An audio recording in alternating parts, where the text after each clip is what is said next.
Oh snap, we're actually back again. Oh boy. I thought I was coming to the front. I said I was coming back to the front lines like what? Like, was it like a month ago now that I'm thinking about it? Has it been that long, guys? Man, I tell you what, I've just been in another world lately, not even gonna lie. But I'm gonna look it up to see when was the last time I freaking posted a video. Wow, it was actually a month ago. Go figure. Go figure, it was actually a month ago. Last time I was on here. Talking about my observations of my Saturn return so far. Oh boy. No, definitely a fun video. Yeah, I just want to come on here and talk a little bit. I actually was thinking about making this video earlier today, and I'm like, yeah, I need to go ahead and actually pop on and say something because I haven't spoken to you guys in a while. So I definitely appreciate if any of you happen to still be around, I definitely appreciate y'all hanging out. And, I know I said I was coming back to the front lines and I said I was going to be more active, but then things happen. And alas, so it's been about a month since I've seen you guys. A good bit has changed, I guess you could say, in that last month. A good bit has changed. And just like, I don't know. This whole year has been a very intense year, I think, for everyone. And I, like you, I just been doing my best to process these energies. But I wanted to come on here and remind you of some things that you should always remember. But once again, I do appreciate those of you who have stuck around with me to this time, even though I haven't been nearly as active on here as I would like to be. Really am doing my best to find myself through this moment, through these times, and to kind of remind myself of why I'm doing the things that I do, and why I started my channel in the first place and stuff. So, but yeah, if you happen to stop by during this live, leave a comment down in the live chat. Let me know that you're here. So I know it's a little late. I mean, it's almost 10 o'clock my time here on the eastern seaboard. But cheers, guys. I got some industrial hemp. We have, and I have to specify that because I'm sure YouTube wouldn't per se like this, but my channel isn't really big enough. But I know that there was a moment there where there were a lot of people that smoked on camera. And that was actually like the whole base of the YouTube channel, myself included. And then a lot of the channels got shut down. So I got some Bubba Kush here. Can you guys see it? There we go. I got some Bubba Kush hemp flower. You see that? It actually says hemp flower. And then it's a mixture with that and some John Snow. So not sponsored by these guys, just this is the flower that is used at the store that I work at. So just gonna do a combination of that here.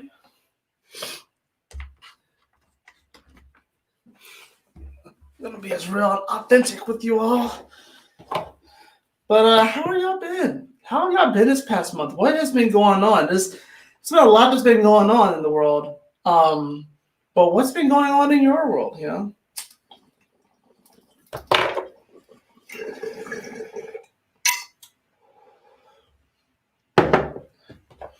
Dang, I didn't bring any water in here with me. Oh well. So yeah, the purpose of me making this video was to remind you to always remember how powerful your word is, right? Now, I thought about this earlier, and it's, I guess when I thought about it earlier, it seemed maybe more profound than I might actually explain it, because I think really what it comes down to is that it's really ineffable. But our word is very powerful. It's so very powerful. And it's probably one of the most powerful tools that we have.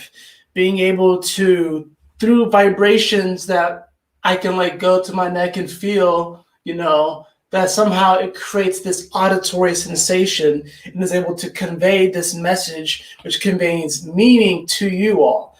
And it seems like from another standpoint, it can seem like an incongruent discombobulation of vibrations that doesn't really seem to make sense. But since we attach meaning to it, our word is very, very powerful. You know, in the beginning was the Word, and the Word was with God, and the Word was God. I probably butchered the way that goes, which is like like day one stuff, but that's really is true though. In the beginning was the Word, and our whole life does begin in many ways with the Word. We're given a name, and then that name, in many ways, there's a vibration within that name that can shape and shift our whole life. It can definitely shift and shape some of our predispositions. So words and vibrations in our voice is something that's very powerful. And I want to remind you all, especially if you happen to be watching this and you live in America, and really this can go for any Western society, but especially America, I want to say that specifically, that you have been afforded a luxury that 99.9999% of humans have never been afforded on this planet, ever. So if you happen to be living in America, right, you have been afforded a luxury that most humans in the history of everything, whatever, have not been afforded. It is a truly revolutionary thing that America is trying to do. And we're sort of expecting ourselves to figure it out in the span of 300 years. Just simply is not possible, which is why things are so crazy right now. But we really have to stop and think about how powerful these words are and really think about these vibrations. And also, if you happen to be watching this and you consider yourself part of, the New Age spiritual community, which I myself see myself as like an observer of, but if you consider yourself a light worker or a starseed or an indigo child or a twin flame or whatever you want to call it, right? Whatever you want to call it, an empath, right? If you consider yourself one of these individuals, you have to understand something, that these individuals do come from a place that is different. That's fundamentally different from how this realm and this plane of existence is organized. So because it seems so off to us, we are doing our best to bring it up to date and up to standard with the rest of the universe, right? Now, this is going to cause some strife because this is a challenge. And that's the other thing too, is that, believe it or not, your spirit loves the challenge, right? It's like, it may seem like it wears on your soul a bit, but believe me, your spirit lunges at the challenge. Even though we are kind of in the boonies of the universe here on Earth, all of our spirits lunge at the challenge to come here and be here at this time. Because these are very pivotal times. I'm telling you, everybody's watching. It's not everybody, I'm telling you guys, is watching. Just because we're in the boonies and the ghettos of the universe doesn't mean that these other star systems and stuff like that aren't watching what we're doing. Okay? It's like a reality TV show, and there are laugh tracks, there are awe tracks, there's all that stuff, right? 2020 is probably it's probably just one long, crazy laugh track comedy set that's being put on.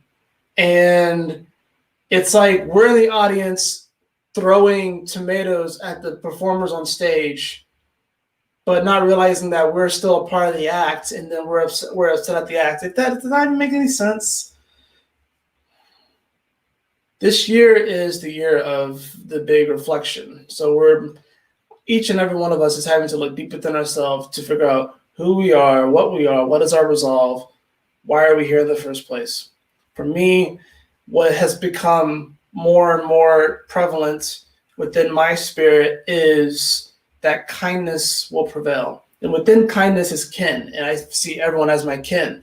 Unfortunately, when I look out at the world, at my brothers and sisters, there's a lot of strife and there's a lot of fighting, which causes some anguish within me too, because I've been a part of it too. So I'm not going to say I haven't been a part of it. We all have been a part of the fighting, but there's been a lot of infighting. I almost like to think of it as like the world. I almost sometimes like to think of the world as a house, right? And each country, if you will, or each continent is like a part of the house. You know, like this may not be exact, but maybe one continent is like the kitchen, one continent's another bedroom, one of the continents is that bathroom, or whatever. And then there's like fights going on within it. But when you come home, it's supposed to be a sanctuary. So it's kind of messed up. It's like we're throwing like pizza sauce and all sorts of stuff at each other in the kitchen. We're having a giant food fight, if you will. You know, if you can imagine the world as a kitchen right now, we are having a massive food fight, which doesn't really do anybody any good. Because I think at the start maybe it was fun, and now it's not as fun. I know that some of these little metaphors may not necessarily make sense, but to get back to my point, kindness is so important to me. And if you consider yourself an empath or a starseed or part of this new age movement, whatever, do not mistake that kindness that you have in your heart for yourself and for other people. Do not mistake that kindness for weakness. Because I think oftentimes what happens is that we do, especially because other people will mistake our kindness for a weakness, not realizing that it's actually our greatest strength, and it's what has gotten us through lifetimes of psychological torture. Because more than likely, if you are one of these individuals, you have withstood lifetimes of psychological and spiritual torture because you have been attempting to upgrade this planet and this plane of existence for such a long time.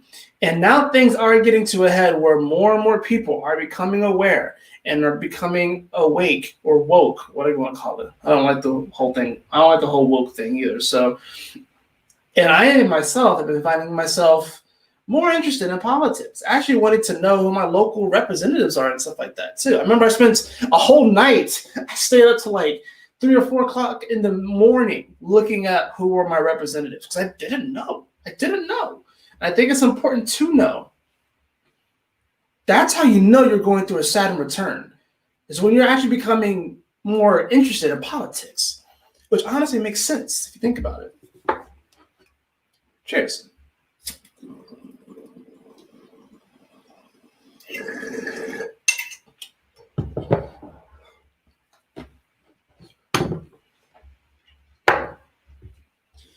Do not mistake your kindness for weakness. It is actually your greatest strength. And also realize that your words have power. There are a lot of sentiments in this country, some of them which have been brooding for decades, even centuries, if you think about it. There is a lot of strife and pain. There is a lot of anguish. There's a lot of discrimination.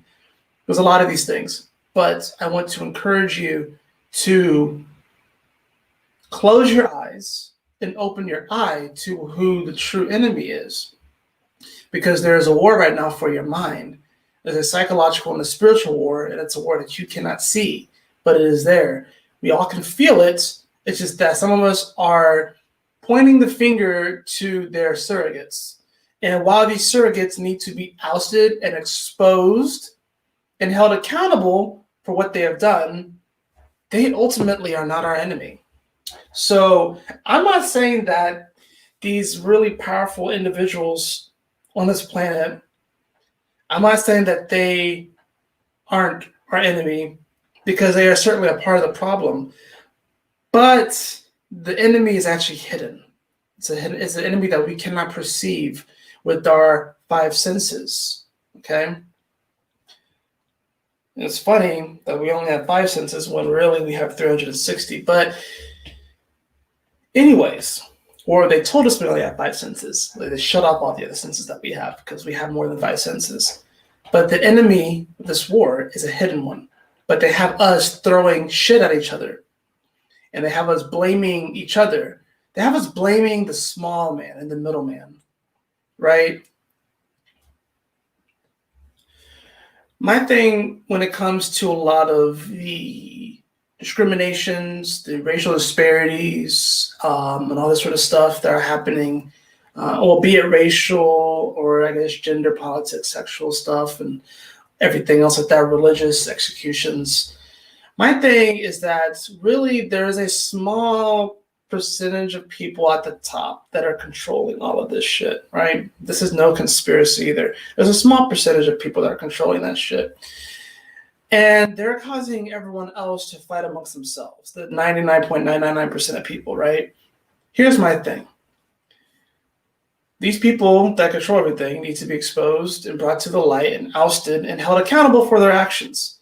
And then after doing so, we can deal more with a lot of the discrimination. But now more than ever, we need to unite. Now more than ever, we need to find the kin and kindness, because we are all kin. We are all family. Every single last one of us. I know you don't want to hear it. I know you don't want to hear it. Yes, when it comes to, I really don't want to talk about race, but I guess it's going to have to happen. When it comes to a lot of these racial things, guys, you got to understand that 95% of these individuals that may have racist tendencies or thoughts, whatever like that, or ideologies, 95% of them, it's just born out of plain ignorance, okay? 95% of them is just born out of plain ignorance, all right? And if given the opportunity to spend quality time with those that they claim to hate, they would have a change of heart. This is what I believe, and that may be naive as fuck, but that's just what I believe. There's a 5% of them that are truly just hateful people, and it really comes from a deep hate of themselves that probably goes back lifetimes. And we'll have to just do the best that we can to deal with that. But I'm telling you, for the most part, for the majority of it, comes down to simple just ignorance and just simple unawareness.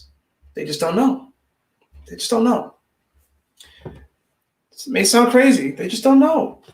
So I just told my wife, you want to know how you can solve racism?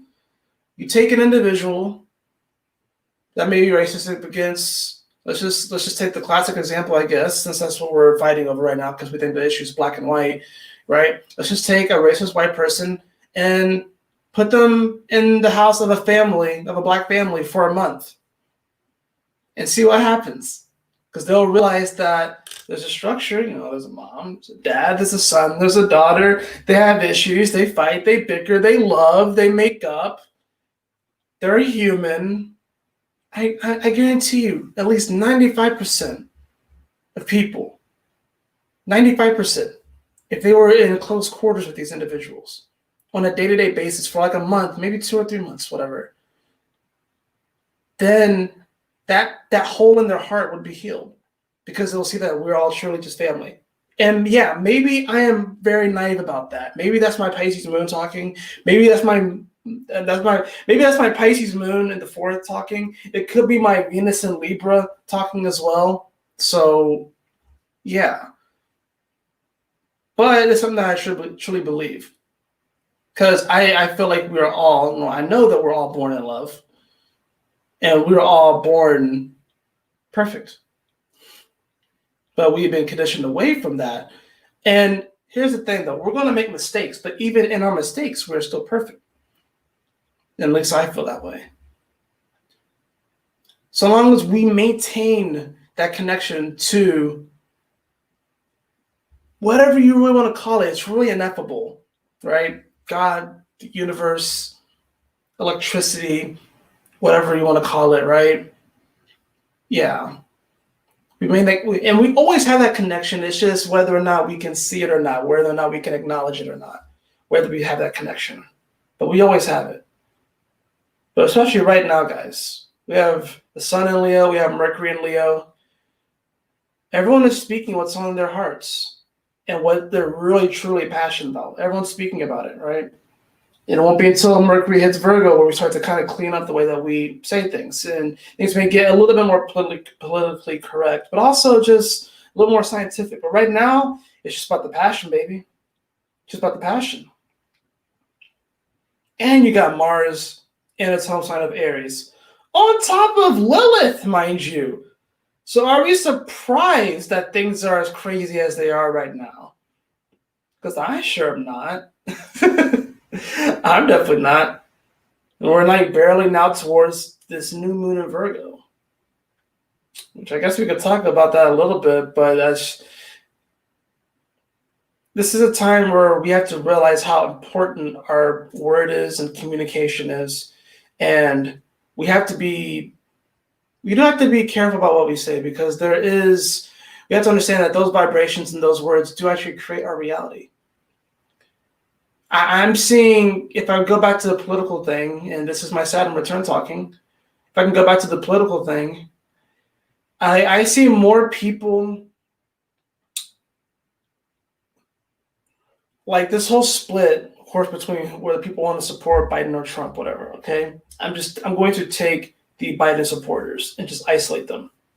When I look at people who are probably going to vote for Biden, they are not necessarily pro-Biden, but they're anti-Trump. And I would say probably a good 90 to 95% of people that I see, whether it's just through social media or whatever, a good 90 to 95% of people who are going to vote Biden aren't pro-Biden, they're anti-Trump. And that's a dangerous spot to be in.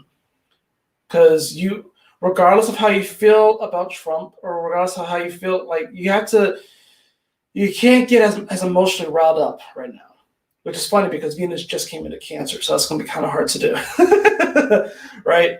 But that's dangerous to be in. That's a dangerous spot to be anti-something instead of pro whatever side that you're going to support. Why?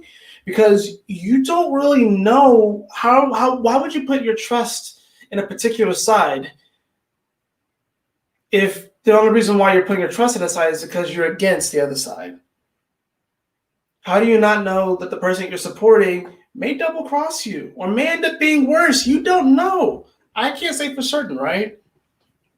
I can't say for certain. I don't really know exactly.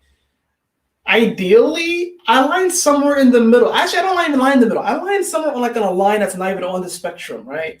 This whole spectrum from right to left, conservative to liberal, whatever like that. I'm not even on that spectrum. I'm somewhere hanging above it because I'm trying to upgrade this shit, you know what I'm saying?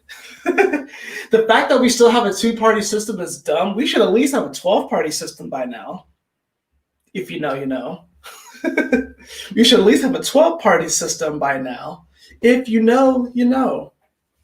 But to be anti-something and not pro whatever side you're on, I feel like that's not really the way to go. Because anti is you're pushing, you're resisting. You're trying to avoid, you know?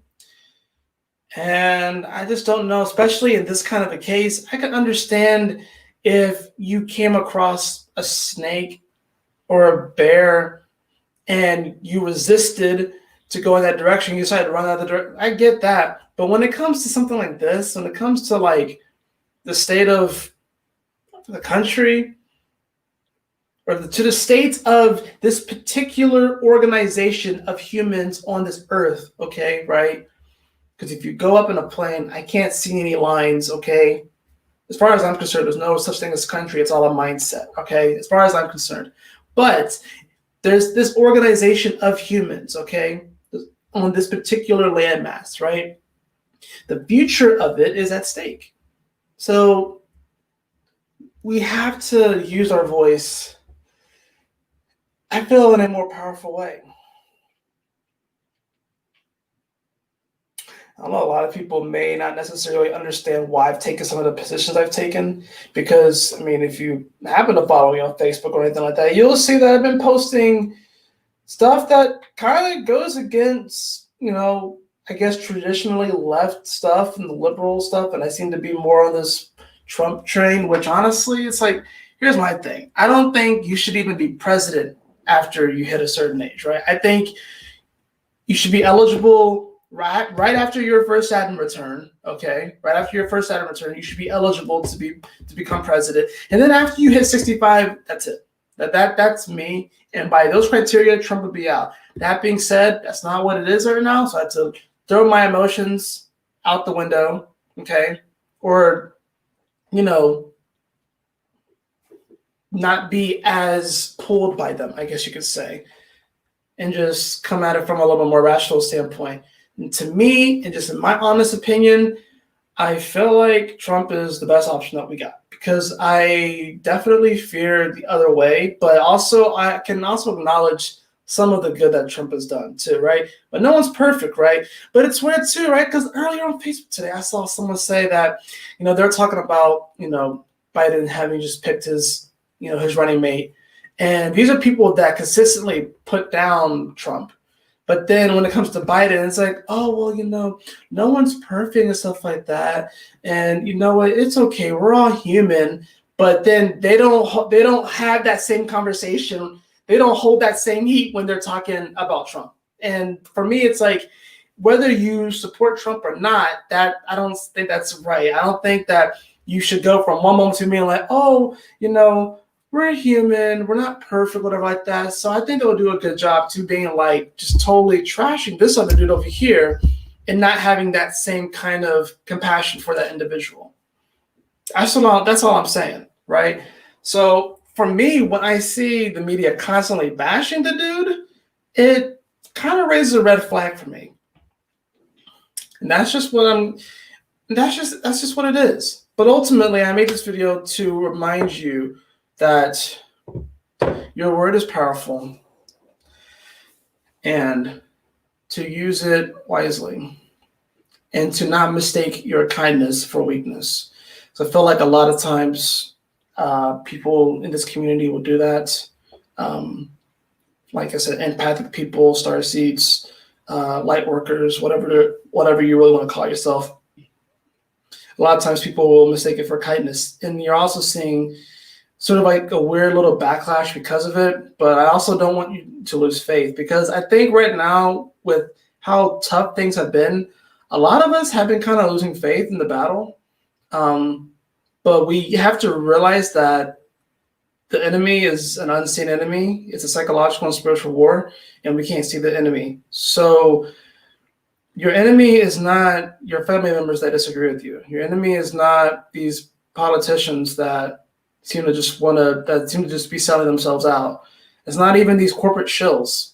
Now, albeit the further up you go, yeah, there's more influence and they can be puppets and they can be surrogates for the true evil, right?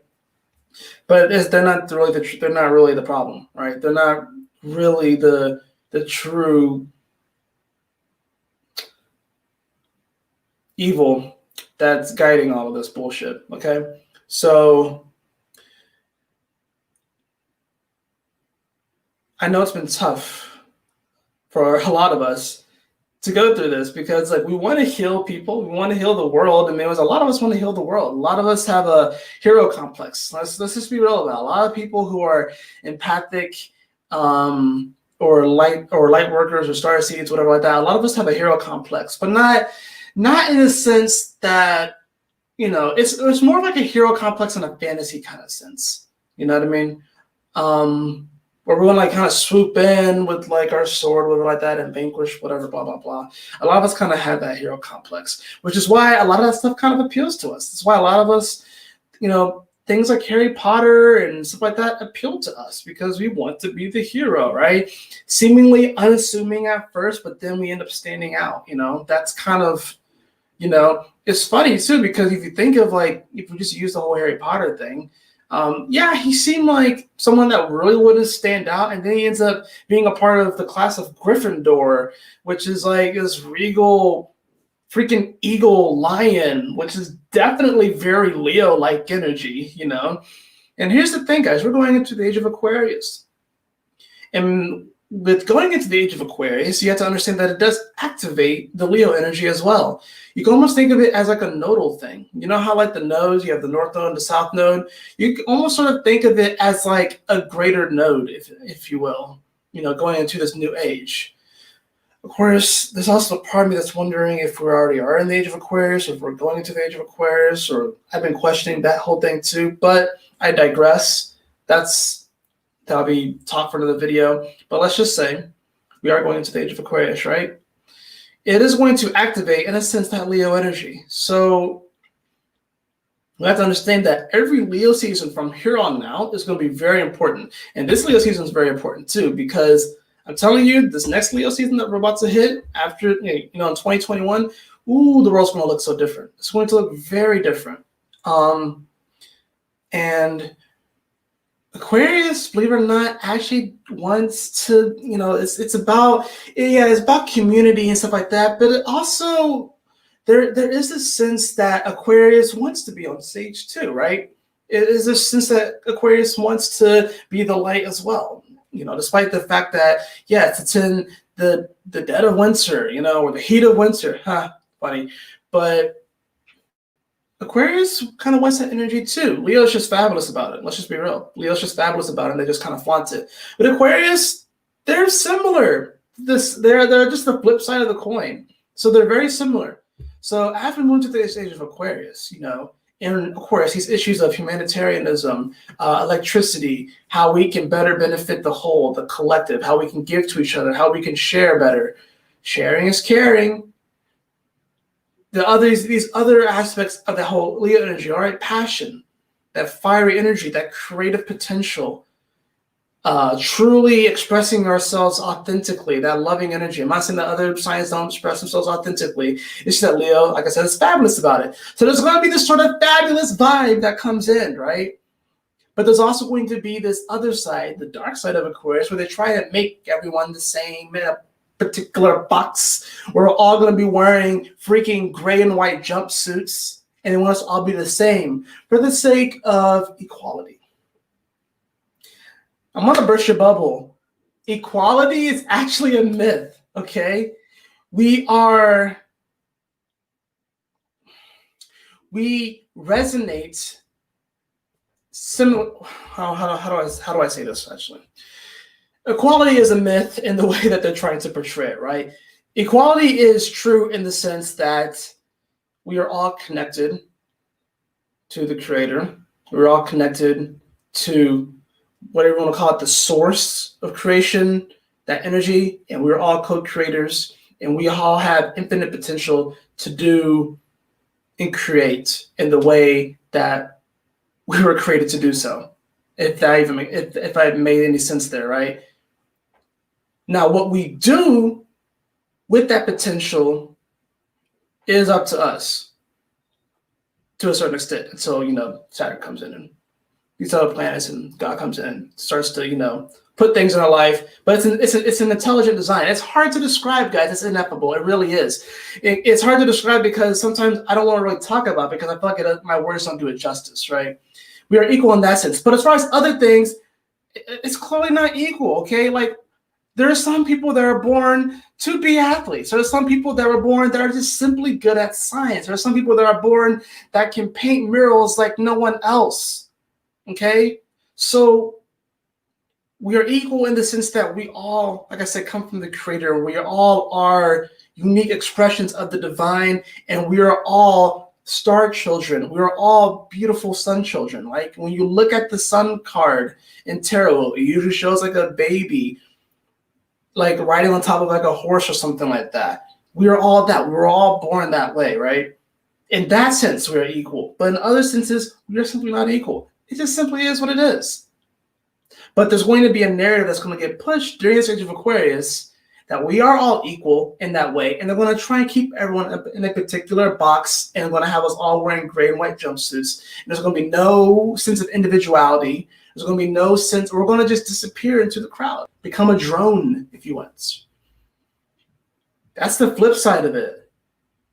So when that side comes up, that's when we have to activate the more positive side, I guess you could say, of the Leo energy. Dye our hair, wear what we want to wear, listen to the music we want to listen to, but still treat each other with kindness. We still have to remember that. And to not allow our egos to be inflated to such a degree that we begin to step on the people around us. That's the danger right there, right? When we become a king or a queen or a ruler or something like that, and we are totalitarian and dictatorial in the way that we govern those around us. We don't want to get to that point. But still, we want to express who we are and be unique in our expression. So while things may seem very crazy right now, beloved, I want you to know that your kindness is one of your greatest strengths. Your word is very, very powerful. It's one of the best tools that you have. And it should not be something that we take lightly. And the fact that in this country we have been given, at least it's just the fact that it was just written, and whether you want to be like, oh, you can get to the whole logistics of whether things are in writing, if it really means anything or not, blah, blah, blah. But the whole freedom of speech thing that we have, the fact that that our founding fathers of this country even decided to put that in to the Constitution that birthed this country. This ideology of freedom of speech is something that is so freaking powerful that has not been afforded to anybody else in this sort of way. Ever in the history of this world. It's a luxury that we should not take for granted. Because our freedoms, we like to think that our freedoms are something that are guaranteed to us. When in truth, they are fragile and they can be taken away in one generation. Just like that. So we should protect them. We should protect them. We should protect these freedoms. We should protect each other. We really should. We shouldn't fight amongst each other the way that we are doing. And yes, you can call me naive. You can call me young. You can call me whatever you want to call me. Maybe life hasn't beaten me up enough. But I mean, at 28, I've lived through 2 major financial crashes, 9/11 and this freaking pandemic thing. So, I mean, every generation gets something that they got to deal with, right? This is one hell of a time to be getting a Saturn return. I'm telling you. This is so crazy. Hey, Alice, I love you too. Thank you so much for joining. I miss you. I hope you've been doing well. Cheers.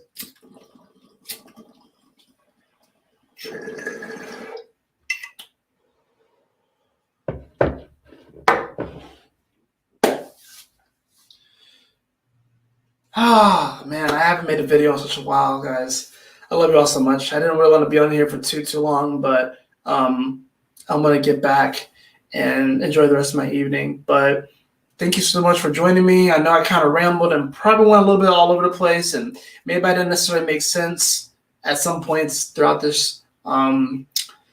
But, Mercury and Saturn in the first house, so that's already a spot where Mercury doesn't like to be in, and then it's my first house, so it's like my whole character and being comes across that way as kind of awkward and shit. So, because I'm trying to communicate these high ideals, whatever like that, and yeah, like I said, sometimes it can make me a bit naive, but I think that naivety honestly has served me more than it has hurt me, because I've learned and I've grown throughout, my life, and of course these past several years, which have been quite challenging.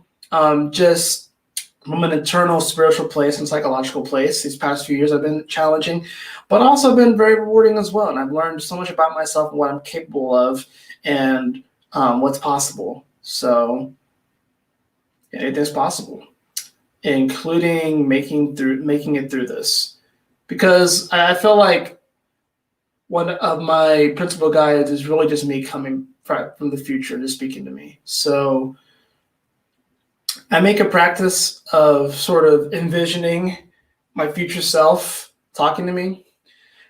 And I also do this interesting practice where I talk to my cells, the cells in my body. Virtual hug, yes. Virtual hug. I do this thing where I envision myself communicating with the cells of my body, which may sound weird, but honestly, I think there's something to it. Usually it comes when I'm dancing and I'm like envisioning every cell in my body like moving, in synchronicity to the beat and to the music and stuff like that. I think there's something to that. I really do. So anyways, I talk to my cells and organs too. Yes, there we go. Yes, very good. I think it's something that's very important that we should definitely do, to talk to the cells in our body, because they're going to respond. I promise you, they are going to respond. So we are so much more powerful than we realize. Our voice is so powerful. Our thoughts are powerful. Our emotions are powerful. Our body is powerful. The greatest tool that we have, and is something that we really should not take for granted. So anyways, I love y'all so much. Y'all take care. Stay blessed. Man, this Bubba Kush is starting to kick in, man. Bubba Kush is starting to kick in. I am very grateful for industrial hemp flower. So I am definitely very grateful for that. And I'm happy that I live in a state where I can smoke industrial hemp flower. I really am. Anyways, y'all take care. Stay blessed. Always remember that your kindness is your greatest strength. And you can actually, if people kind of pass it off as a weakness, realize that it is a strength and have the courage to express to yourself anyways. Have the courage to radiate love anyways. That's another thing too I'll say before I leave. I haven't really seen too many demonstrations of love lately. And I've been thinking about it. I've been wanting to do one. There's our demonstrations of hurt and pain. And I get it. I get it. But there should also be more demonstrations of love. Mass meditations. I mean, I think we had one earlier this year, but it was like 3 or 4 months ago, something like that. There should be another one. There really should be. Maybe I can start to organize one of those or something like that. Because we have all these, I guess, presentations and all these, of, hurt and anguish and violence and sort of like that. But there needs to be a presentation on love and radiating love. Yeah, I know I sound like a naive, overly positive, overly optimistic, rainbows and sunshine. And it's not always rainbows and sunshine, because this is still a spiritual and psychological war that we're in. So I know you all can feel it. Right? That being said, I do feel that radiating love and realizing that we're all kin, and just spreading that kindness to our fellow brothers and sisters, I do feel like that's going to have the final say in reality. I really do. I do feel like that's going to have the final say in the state of this plane of existence and beyond. But I'm talking about this plane of existence. I do think it's going to have the final say. So that's how we should fight back. It's by radiating love. But also not bucking and curling. And if people mistake our kindness for weakness, whatever like that, to show them that's actually our strength, but still just there's a level of compassion there that we need to have too. Because like I said, the enemy is hidden. Can't see it. We can't perceive it with our normal 5 senses. But there are other senses that are activated within you, but science will come out and tell us these other senses. They only tell us about the 5 senses, but there are other senses that you have activated, so you can actually begin to perceive these things. But you got this, beloved. You got this. Anyways, I love y'all so much. Y'all take care. Stay blessed. And as always, my beautiful brothers and sisters, always remember to keep moving forward, to stay focused, and Yahoo! Smile often.